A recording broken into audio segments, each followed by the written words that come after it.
U.S. indices fairly quiet in pre-market trading. Before we start, a quick word from our sponsor. This video is brought to you by XNES, the world's leading retail brokerage firm offering ultra-fast execution and no overnight fees. Look for a link in the description below.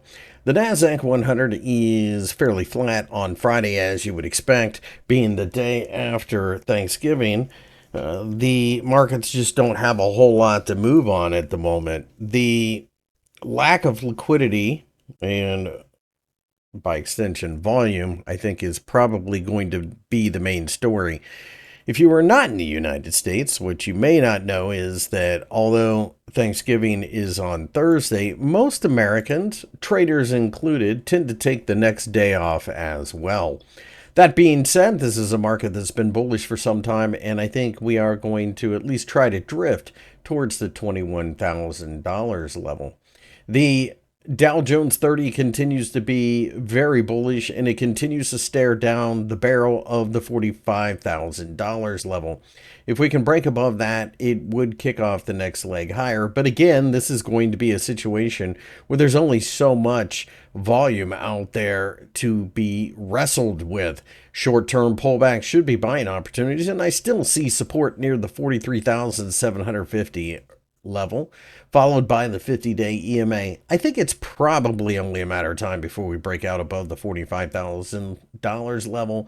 But right now, I don't know if I would bank on it happening on Friday.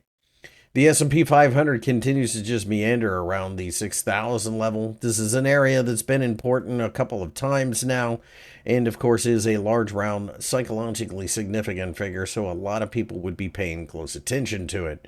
With that being said, short-term pullbacks, I think, end up being buying opportunities all the way down to at least the 50-day EMA, which is close to the 5,825 level.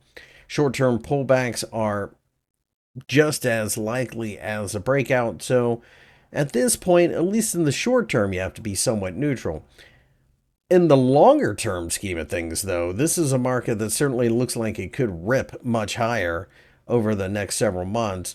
And of course, we also have the so-called Santa Claus trade, which is when money managers in the month of December try to make up for underperformance by purchasing high-flying stocks, which tends to have a somewhat self-fulfilling prophecy with the index itself going higher.